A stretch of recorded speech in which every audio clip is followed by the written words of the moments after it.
कार्तिक माह में आठों वार की कथा। किसी गांव में एक माँ बेटा रहते थे और बहू भी साथ रहती थी। एक दिन सुबह माँ गंगा स्नान के लिए जा रही थी तो बहू से कह गई कि मेरे बेटे को सुबह रोटी दे देना। उसने कहा ठीक है मैं दे दूंगी। सुबह बेटा उठा तो बोला कि माँ मुझे रोटी दो। यह सुन उसकी पत्नी आई और बोली कि ना तो तुम्हारी माँ यहाँ है और ना ही रोटी, कुछ कमाकर लाओगे तो मैं रोटी दूंगी। वह बोला भगवान मैं कमाना नहीं जानता हूँ, लेकिन बहू नहीं मानी। उसने कहा अच्छा तुम 4 रोटी आम के अचार के साथ ही दे दो। बहू ने 4 रोटी बनाई और अपने पति को दे दी। वह रोटी लेकर कुएं की मुंडेर पर आकर बैठ गया और भगवान को याद करने लगा।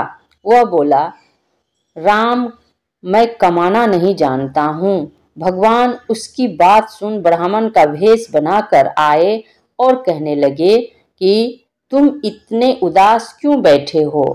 वह बोला मेरी पत्नी ने कहा है कि जब तुम कमाना जानोगे और कमा कर लाओगे तभी रोटी मिलेगी, लेकिन मैं कमाना नहीं जानता। भगवान बोले कि मैं भी कमाना नहीं जानता हूँ, लेकिन मैं 8 वारों के नाम जानता हूँ। इससे तुम्हारे घर अटूट भंडार भर जाएंगे। भगवान बोले कि तुम चावल के दाने ले लेना और पानी की घंटी लेना। जो बर्तन ढके हुए हैं उनका मुंह खोल देना और जो घर के बर्तन उल्टे पड़े हैं उन्हें सीधा कर देना। भगवान के रूप में ब्राह्मण ने कथा कही और उसने सुनी। रविवार, सोमवार, मंगलवार, बुधवार, बृहस्पतिवार, शुक्रवार, शनिवार 8 वारों का आसरा भरियो पीहर सासरा। इसके बाद उसके घर में अटूट भंडार होते चले गए। घर पहुंचा तो उसकी पत्नी ने पूछा कि क्या लाए हो। उसने कहा कि 8 वारों का नाम लाया हूँ। पत्नी ने सोचा चलो कुछ तो लाया है। पति फिर बोला कि चावल के दाने और पानी की घंटी ला। जो आधे मुंह पड़े हैं उन्हें सीधा कर, जो ढके हैं उनका मुंह खोल दे। पति ने कही, पत्नी ने सुनी। रविवार, सोमवार, मंगलवार, बुधवार, बृहस्पतिवार, शुक्रवार, शनिवार 8 वारों का आसरा भरियो पीहर सासरा और अटूट भंडार होते चले गए। अपनी पत्नी से उसने एक दिन कहा कि मैं बेटी से मिलने जा रहा हूँ। फटे से कपड़े पहन बेटी के यहाँ गया तो बच्चे बोले कि नाना आए हैं, नाना आए हैं। बेटी बोली कि नाना क्या लाए हैं। 2 दिन की मुफ्त रोटियां तोड़ने आए हैं। बेचारा सोचने लगा कि गरीबी सब कहलवा देती है मुख से। पिता ने बेटी से कहा कि बेटी मेरी 8 वार की कहानी सुन ले। बेटी ने जवाब दिया कि पिताजी मेरा जूठा है और पिता भूखा ही सो गया। अगले दिन बेटी को पिता पर तरस आता है तो कहती है कि पिताजी आप अपनी कहानी सुनाओ। पिता बोला कि चावल दाने ला, पानी की घंटी ला, जो आधे मुंह पड़े हैं उन्हें सीधा कर, जो ढके हैं उनका मुंह खोल दे।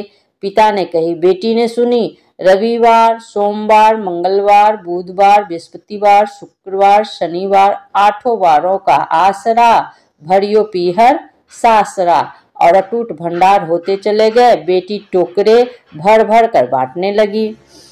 बेटी की पड़ोसनों ने जब यह कहा कि तुम तो कहती थी कि तुम्हारा बाप कुछ नहीं लाया है, तो इतना सामान जो तुम बांट रही हो ये कहाँ से आया है। बेटी ने जवाब दिया कि मेरे पिता तो खाली हाथ ही आए थे, ये तो 8 वारों की कहानी का फल है। पड़ोसन बोली कि अपने पिता को कहो कि वह हमें भी 8 वार की कहानी सुना दे। पिता ने कहा कि आज तो मेरा मुंह जूठा हो गया है, लेकिन कल मैं कहानी सुना दूंगा। दूसरे दिन पिता ने बेटी की पड़ोसनों को भी 8 वारों की कहानी सुनाई, जिससे उनके घर में भी अटूट भंडार भर गए। जैसे भगवान के भेष में ब्राह्मण की 8 वारों की कहानी से सबके भंडार भर गए, उसी तरह से कहानी कहने वाले और सुनने वालों के भी भंडार भर जाएं। नैमिषारण्य तीर्थ में सूत जी ने 88,000 सनकादि ऋषियों से कहा, अब मैं आपको कार्तिक मास की कथा विस्तार पूर्वक सुनाता हूँ, जिसका श्रवण करने से मनुष्य के सभी पाप नष्ट हो जाते हैं और अंत समय में वैकुंठ धाम की प्राप्ति होती है। सूत जी ने कहा, श्री कृष्ण जी से अनुमति लेकर देवर्षि ऋषि नारद के चले जाने के पश्चात सत्यभामा प्रसन्न होकर भगवान कृष्ण से बोली, हे प्रभु, मैं धन्य हुई, मेरा जन्म सफल हुआ।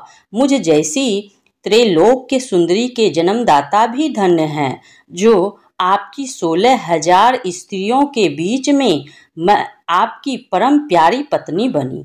मैंने आपके साथ नारद जी को वह कल्प वृक्ष आदि पुरुष विधि पूर्वक दान में दिया, परंतु कहीं कल्प वृक्ष मेरे घर लहराया करता है, यह बात मृत्यु लोक में किसी स्त्री को ज्ञात नहीं है। हे त्रिलोकीनाथ, मैं आपसे कुछ पूछने की इच्छुक हूँ। आप मुझे कृपया कार्तिक महात्म्य की कथा विस्तार पूर्वक सुनाइए, जिसको सुनकर मेरा हित हो और जिसके करने से कल्प पर्यंत भी आप मुझसे विमुख ना हो। सूत जी आगे बोले, सत्यभामा के ऐसे वचन सुनकर श्री कृष्ण ने हंसते हुए सत्यभामा का हाथ पकड़ा और अपने सेवकों को वहीं रुकने के लिए कहकर विलास युक्त अपनी पत्नी को कल्प वृक्ष के नीचे ले गए।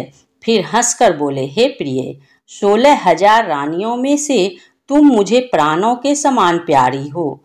तुम्हारे लिए मैंने इंद्र और देवताओं से विरोध किया था। हे कांते, जो बात तुमने मुझसे पूछी है उसे सुनो। एक दिन मैंने तुम्हारी इच्छा पूर्ति के लिए गरुड़ पर सवार होकर इंद्रलोक जाकर कल्प वृक्ष मांगा। इंद्र द्वारा मना किए जाने पर इंद्र और गरुड़ में घोर युद्ध हुआ और गौलोक में भी गरुड़ की गौओं से युद्ध किया। गरुड़ की चोंच से उनके कान एवं पूंछ कटकर गिरने लगे, जिससे 3 वस्तुएं उत्पन्न हुई। कान से तंबाकू, पूंछ से गोभी और रक्त से मेहंदी बनी। इन तीनों का प्रयोग करने वाले को मोक्ष नहीं मिलता। तब गौओं ने भी क्रोधित होकर गरुड़ पर वार किया, जिससे उनके 3 पंख टूटकर गिर गए। इनके पहले पंख से नीलकंठ, दूसरे से मोर और तीसरे से चकवा चकवी उत्पन्न हुए। हे प्रिय, इन तीनों का दर्शन करने मात्र से ही शुभ फल प्राप्त हो जाता है। यह सुनकर सत्यभामा ने कहा, हे प्रभु, कृपया मुझे मेरे पूर्व जन्मों के विषय में बताइए कि मैंने पूर्व जन्म में कौन कौन से दान, व्रत व जप नहीं किए हैं। मेरा स्वभाव कैसा था, मेरे जन्मदाता कौन थे और मुझे मृत्यु लोक में जन्म क्यों लेना पड़ा। मैंने ऐसा कौन सा पुण्य कर्म किया था जिससे मैं आपकी अर्धांगिनी हुई। श्री कृष्ण ने कहा, हे प्रिय, अब मैं तुम्हारे द्वारा पूर्व जन्म में किए गए पुण्य कर्मों को विस्तार पूर्वक कहता हूँ, उसे सुनो। पूर्व समय में सतयुग के अंत में मायापुरी अत्रि गोत्र में वेद वेदांत का ज्ञाता वेद शर्मा नामक एक ब्राह्मण निवास करता था। वह प्रतिदिन अतिथियों की सेवा, हवन और सूर्य भगवान का पूजन किया करता था। वह सूर्य के समान तेजस्वी था। वृद्धावस्था में उसे गुणवती नामक कन्या की प्राप्ति हुई।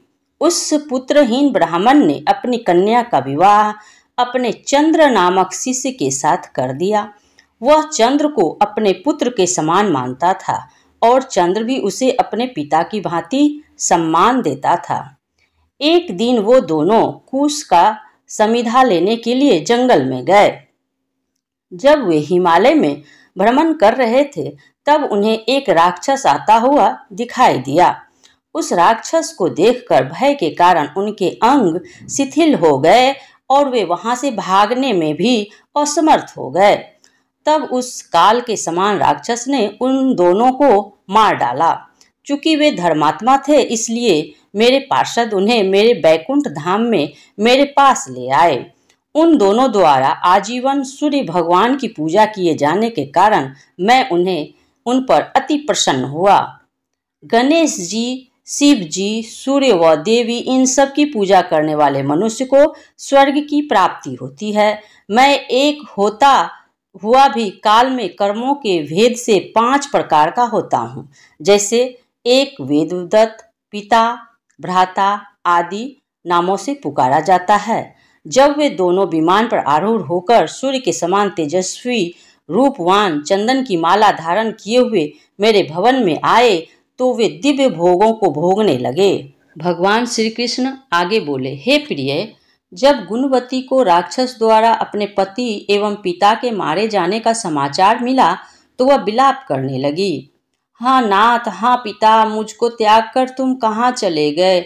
मैं अकेली स्त्री तुम्हारे बिना अब क्या करूं? अब मेरे भोजन, वस्त्र आदि की व्यवस्था कौन करेगा? घर में प्रेम पूर्वक मेरा पालन पोषण कौन करेगा? मैं कुछ भी नहीं कर सकती। मुझ विधवा की कौन रक्षा करेगा? मैं कहाँ जाऊं? मेरे पास तो अब कोई ठिकाना भी नहीं रहा। इस प्रकार विलाप करती हुई गुणवती चक्कर खाकर धरती पर गिर पड़ी और बेहोश हो गई।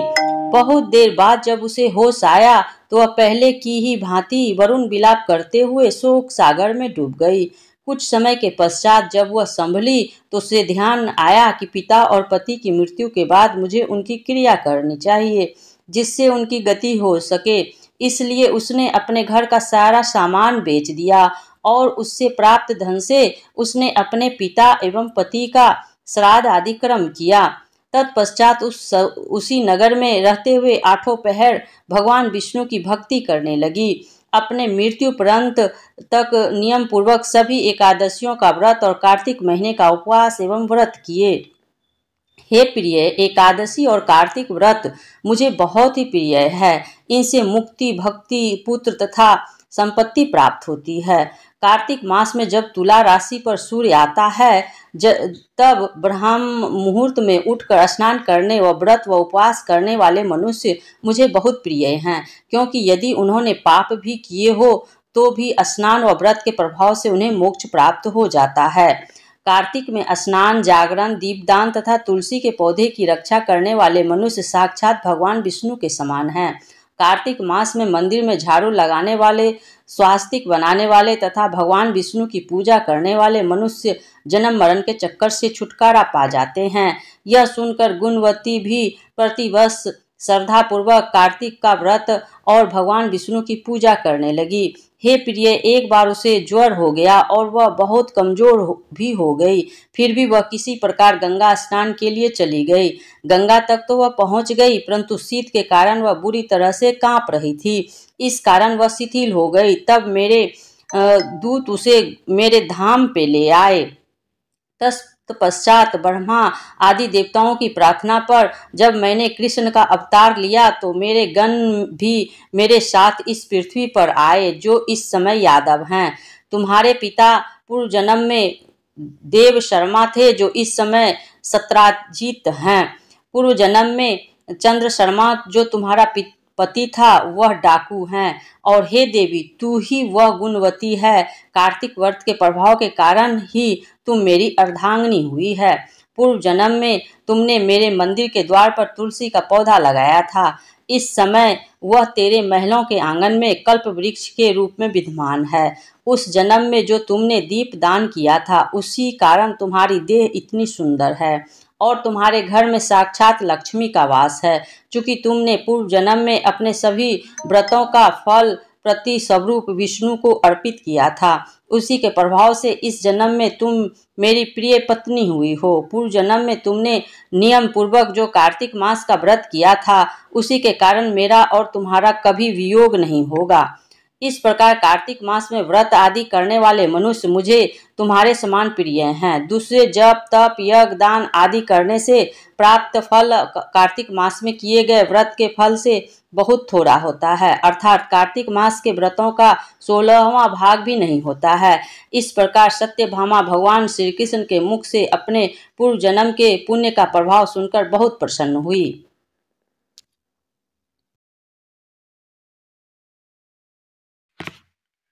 कार्तिक मास का प्रारंभ हो चुका है। इस माह को बहुत ही पवित्र माह माना गया है। इस माह में ही भगवान विष्णु अपनी योग निद्रा से जाग जाते हैं और तब सभी तरह के मांगलिक कार्य प्रारंभ हो जाते हैं।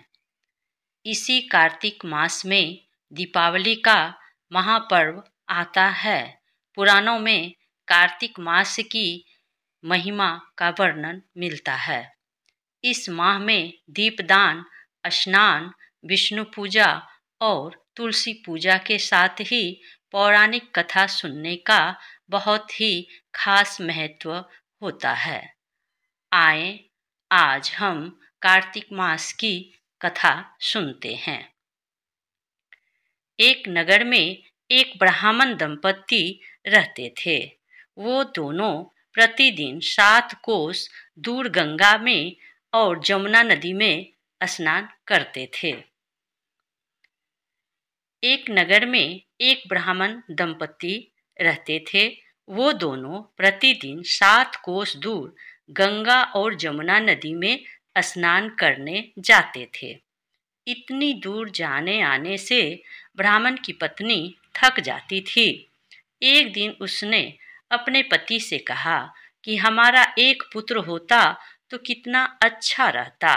पुत्र के बहू आती तो हमें घर वापस जाने पर खाना बना हुआ मिलता और बहू घर का काम भी कर देती। अपनी पत्नी की बात सुनकर ब्राह्मण ने कहा कि तूने बात तो सही कही है, चल मैं तेरे लिए बहू ही ला देता हूँ। ब्राह्मण ने कहा कि एक पोटली में आटा डालकर कुछ मोहरे रख दे। ब्राह्मण के कहे अनुसार उसने पोटली बांध कर दे दी और पोटली लेकर ब्राह्मण चला गया। ब्राह्मण सफर के दौरान यमुना के किनारे बहुत ही सुंदर लड़कियां दिखाई दी।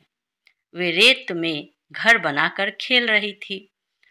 उनमें से एक लड़की ने कहा कि मैं अपना घर नहीं बिगाड़ूंगी, मुझे तो रहने के लिए ये घर चाहिए। लड़की की बात सुनकर ब्राह्मण मन ही मन सोचने लगा कि बहू बनाने के लिए यही लड़की उचित है। जब वह लड़की जाने लगी तो ब्राह्मण भी उसके पीछे पीछे उसके घर तक चला गया।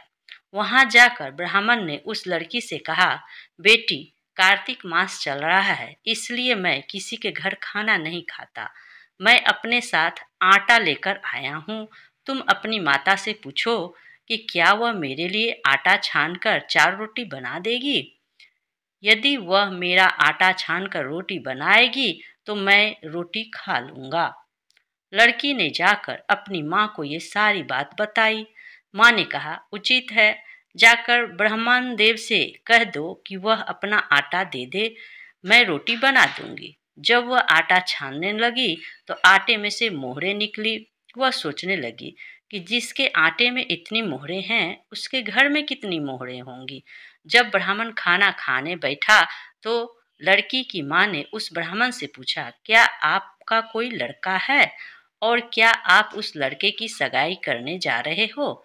यह सुनकर ब्राह्मण ने कहा कि मेरा लड़का तो काशी में पढ़ने गया हुआ है, लेकिन यदि तुम कहो तो खाड़ कटोरे से विवाह करके तेरी बेटी को अपने साथ ले जाऊं। लड़की की माँ ने कहा, ठीक है ब्राह्मण देव। इस पर लड़की की माँ ने लड़की की खाड़ कटोरे से शादी करके ब्राह्मण के साथ भेज दिया। ब्राह्मण ने घर आकर कहा, रामू की माँ, दरवाजा खोलकर देख, मैं तेरे लिए बहू लेकर आया हूँ। ब्राह्मण की पत्नी भीतर से बोली, हमारे तो कोई बेटा बेटी नहीं है तो बहू कहाँ से आए। दुनिया ताने मारती थी, अब आप भी मारने लगे? ब्राह्मण ने कहा, तू दरवाजा तो खोल कर देख। जब ब्राह्मणी ने दरवाजा खोला तो सामने बहू को खड़ी देखा। उसने बहू का स्वागत किया और आदर सत्कार से अंदर ले गई। अब जब ब्राह्मण अपनी पत्नी के साथ नदी स्नान करने जाता तो पीछे से बहू घर का सारा काम करके और खाना बनाकर रखती थी। वह उनके कपड़े धोती, रात को हाथ पैर भी दबाती थी। इस तरह बहुत दिन बीत गए। ब्राह्मणी ने अपनी बहू से कहा कि बहू, कभी भी चूल्हे की आग मत बुझने देना और मटके का पानी खत्म मत होने देना। परंतु एक दिन चूल्हे की आग बुझ गई। यह देखकर बहू घबरा गई, भागी भागी अपनी पड़ोसन के पास गई और कहा कि मेरे चूल्हे की आग बुझ गई, मुझे थोड़ी आग चाहिए। मेरे ससुर सुबह 5 बजे से गए हुए हैं, वह थके हुए घर आएंगे, इसलिए मुझे उनके लिए खाना बनाना है। यह सुनकर पड़ोसन ने कहा कि तू तो बावली है, तुझे यह दोनों मिलकर पागल बना रहे हैं। इनके कोई पुत्र नहीं, ये निसंतान हैं। बहू ने कहा, नहीं, ऐसा मत बोलो, इनका बेटा तो बनारस काशी में पढ़ने गया हुआ है। इस पर पड़ोसन ने कहा कि तुझे झूठ बोलकर लाए हैं, मेरी बात सच सच मान, इनके कोई बेटा नहीं है। अब बहू पड़ोसन की बातों में आ गई और कहने लगी कि अब आप ही बताओ मैं क्या करूं। पड़ोसन ने कहा कि करना क्या है, जब तुम्हारे सास ससुर आए तो जली हुई रोटियां बनाकर देना और बिना नमक की दाल बनाकर देना, खीर की करघी दाल में और दाल की करघी खीर में डाल देना। पड़ोसन ने उसे अच्छे से सिखा दिया। फिर जब उसने सास ससुर पर घर आए तो उसने ना तो उनका आदर सत्कार किया, ना ही उनके कपड़े धोए। जब उसने सास ससुर को खाना दिया तो सास बोली, बहू, आज ये रोटियां जली हुई क्यों है और दाल भी अलूनी है। तब बहू ने पलट कर कहा कि एक दिन ऐसा खाना खा लोगे तो कुछ बिगड़ नहीं जाएगा तुम्हारा। सास ससुर को खरी खोटी सुनाकर वह फिर से पड़ोसन के पास गई और बोला कि अब आगे क्या करना है। पड़ोसन ने कहा, अब तू सातों कोठों की चाबी मांग लेना। अगले दिन जब भी स्नान करने के लिए जाने लगे तो बहू अड़ गई और मुझे तो सातों कोठों की चाबी चाहिए। तब ससुर ने कहा कि इसे चाबी दे दे। तब सास ने बहू को चाबी दे दी। सास ससुर ने के जाने के बाद जब बहू ने दरवाजे खोले तो देखा कि किसी में अन्न भरा है, किसी में धन भरा है और किसी कोठे में बर्तन पड़े हैं।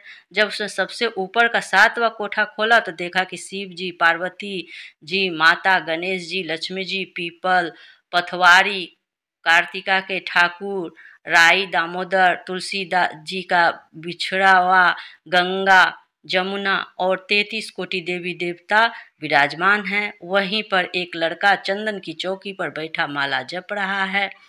यह सब देखकर उसने लड़के से पूछा कि तुम कौन हो। तब लड़का बोला कि मैं तेरा पति हूँ,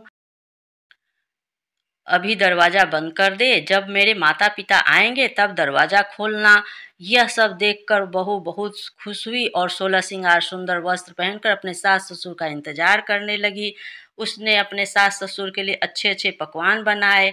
जब उसके सास ससुर घर आए तो उसने उनका आदर सत्कार किया और प्रेम पूर्वक खाना खिलाया और हाथ पैर दबाने लगी। दबाते दबाते बहू ने कहा कि माँ, आप इतनी दूर गंगा जमुना स्नान करने के लिए जाती हो तो आप थक जाती हो, इसलिए आप घर ही स्नान क्यों नहीं करती। तो वह सुनकर सास कहने लगी, बेटी, गंगा जमुना घर पर तो नहीं बहती है।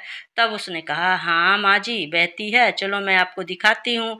जब बहू ने 7वां कोठा खोल कर दिखाया तो उसमें शिव जी, पार्वती जी, गणेश जी, लक्ष्मी जी, पीपल, पथवारी, कार्तिक के ठाकुर, राई दामोदर, तुलसीदास जी का बिरवा, गंगा जमुना बह रही है और 33 कोटि देवी देवता विराजमान है। वहीं चौकी पर बैठा एक लड़का माला जप रहा है। माँ ने उसे देखकर वह कहा कि बेटा, तू कौन है। तो लड़का बोला, माँ, मैं तेरा बेटा हूँ। तब ब्राह्मणी ने पूछा कि तू कहाँ से आया है। लड़के ने जवाब दिया कि मुझे कार्तिक देव ने भेजा है। माँ ने कहा, बेटा, यह संसार कैसे मानेगा कि तू मेरा बेटा है। माँ ने कुछ विद्वान पंडितों से मदद मांगी। पंडितों ने कहा, इस पार बहू बेटा खड़े हो जाए और उस पार माँ खड़ी हो जाए। माँ ने चमड़े की अंगिया पहनी और छाती में से दूध की धार निकलकर बेटे की दाढ़ी मूछ भीगे और पवन पानी से गठजोड़ा बांधे, तब मानेंगे कि यह इस माँ का बेटा है। उसने ऐसा ही किया। चमड़े की अंगिया फट गई, छाती में से दूध की धार निकलकर बेटे की दाढ़ी मूछ भीग गए। पवन पानी में बहू बेटे का गठजोड़ बंध गया। सब यह देखकर ब्राह्मण और उसकी पत्नी की खुशी का ठिकाना ना रहा। तो यह थी कार्तिक मास की कथा। हे कार्तिक के ठाकुर, जैसे ब्राह्मण और ब्राह्मणी को बहू बेटा दिया, वैसे सबको देना। कार्तिक मास की कथा कहने सुनने और हुंकार भरने वाले सबका कृपा करना। जय श्री। कार्तिक मास की कथा। हिंदू पंचांग के अनुसार हर वर्ष का 8वां महीना कार्तिक होता है। कार्तिक का महीना 12 महीनों में से श्रेष्ठ महीना है। पुराणों में कार्तिक मास को स्नान, व्रत व तप की दृष्टि से मोक्ष और कल्याण प्रदान करने वाला बताया गया है। कार्तिक मास में पूरे माह स्नान, दान, दीपदान, तुलसी विवाह, कार्तिक कथा का महात्म्य आदि सुनते हैं। ऐसा करने से अत्यंत शुभ फलों की प्राप्ति व पापों का नाश होता है। पुराणों अनुसार जो व्यक्ति इस कार्तिक मास में स्नान, दान तथा व्रत करता है तो उसके सारे पापों का अंत हो जाता है। श्री कृष्ण जी तो यहाँ तक कहे हैं कि कार्तिक का महीना भगवान श्री कृष्ण को अति प्रिय है। इस महीने में किया गया थोड़ा सा भजन भी बहुत ज़्यादा फल देता है। भगवान श्री हरि विष्णु ने स्वयं कहा है कि कार्तिक माह मुझे अत्यधिक प्रिय है। वनस्पतियों में तुलसी, तिथियों में एकादशी और क्षेत्रों में श्री कार्तिक भी मुझे प्रिय हैं। जो प्राणी जितेंद्रिय होकर इनका सेवन करता है वह यज्ञ करने वाले मनुष्य से भी अधिक प्रिय लगता है। उसके समस्त पाप दूर हो जाते हैं। ऐसा करने से अश्वमेघ यज्ञ के समान पुण्य फल मिलता है। कार्तिक माह की पूर्णिमा तिथि पर व्यक्ति को बिना स्नान किए नहीं रहना चाहिए। कार्तिक मास व्रत कथा। किसी गांव में एक बुढ़िया रहती थी और वह कार्तिक व्रत रखा करती थी। उसके व्रत खोलने के समय कृष्ण भगवान आते और एक कटोरा खिचड़ी रखकर चले जाते। बुढ़िया के पड़ोस में एक औरत रहती थी। वह हर रोज यह देखकर ईर्ष्या करती कि उसका कोई नहीं है, फिर भी उसे खाने के लिए खिचड़ी मिल ही जाती है। एक दिन कार्तिक महीने का स्नान करने बुढ़िया गंगा गई। पीछे से कृष्ण भगवान उसका खिचड़ी का कटोरा रख गए। पड़ोसन ने जब खिचड़ी का कटोरा देखा और देखा कि बुढ़िया नहीं है, तब वह कटोरा उठाकर घर के पिछवाड़े फेंक आई। कार्तिक स्नान के बाद बुढ़िया घर आई तो उसे खिचड़ी का कटोरा नहीं मिला और वह भूखी रह गई। बार बार एक ही बात कहती कि कहाँ गई मेरी खिचड़ी, कहाँ गया मेरा खिचड़ी का कटोरा। दूसरी ओर पड़ोसन ने जहाँ खिचड़ी गिराई थी वहाँ एक पौधा उगा जिसमें 2 फूल खिले। एक बार राजा उस ओर से निकला तो उसकी नज़र उन दोनों फूलों पर पड़ी और वह उन्हें तोड़कर घर ले आए। घर आने पर उसने वह फूल रानी को दिए, जिन्हें सूंघने पर रानी गर्भवती हो गई। कुछ समय बाद रानी ने 2 पुत्रों को जन्म दिया। वह दोनों पुत्र बड़े हो गए। तब वह किसी से भी नहीं बोलते, लेकिन जब वह दोनों शिकार पर जाते तब रास्ते में उन्हें वही बुढ़िया मिलती जो अभी भी यही कहती कि कहाँ गई मेरी खिचड़ी और कहाँ गया मेरा कटोरा। बुढ़िया की यह बात सुनकर वह दोनों कहते, हम हैं तेरी खिचड़ी और हम हैं तेरा बेटा। हर बार जब भी वह शिकार पर जाते तो बुढ़िया यही बात कहती और वह दोनों वही उत्तर देते। एक बार राजा के कानों में यह बात पड़ गई। उसे आश्चर्य हुआ कि दोनों लड़के किसी से नहीं बोलते, तब यह बुढ़िया से कैसे बात करते हैं। राजा ने बुढ़िया को राजमहल बुलवाया और कहा कि हमसे तो किसी से ये दोनों बोलते नहीं, तुमसे यह कैसे बोलते हैं। बुढ़िया ने कहा, महाराज मुझे नहीं पता कि ये कैसे मुझसे बोल लेते हैं। मैं तो कार्तिक का व्रत करती थी और कृष्ण भगवान मुझे खिचड़ी का बेला भरकर दे जाते थे। एक दिन मैं स्नान करके वापस आई तो मुझे वह खिचड़ी नहीं मिली। जब मैं कहने लगी कि कहाँ गई मेरी खिचड़ी और कहाँ गया मेरा खिचड़ी का कटोरा, तब इन दोनों लड़कों ने कहा कि तुम्हारी पड़ोसन ने तुम्हारी खिचड़ी फेंक दी थी तो उसके 2 फूल बन गए थे। वह फूल राजा तोड़कर ले गया और रानी ने सूंघा तो हम 2 लड़कों का जन्म हुआ और हमें भगवान ने ही तुम्हारे लिए भेजा है। इस प्रकार ये कथा समाप्त हुई। आइए अब हम कार्तिक मास व्रत के स्नान के महत्व के बारे में बात करते हैं। आध्यात्मिक ऊर्जा एवं शारीरिक शक्ति संग्रह करने में कार्तिक मास का विशेष महत्व है। इसमें सूर्य की किरणें एवं चंद्र की किरणों का पृथ्वी पर पड़ने वाला प्रभाव मनुष्य के मन मस्तिष्क को स्वस्थ रखता है। इसलिए शास्त्रों में कार्तिक स्नान और कथा श्रवण महत्व पर विशेष जोर दिया गया है। धार्मिक कार्यों के लिए यह मास सर्वश्रेष्ठ माना गया है।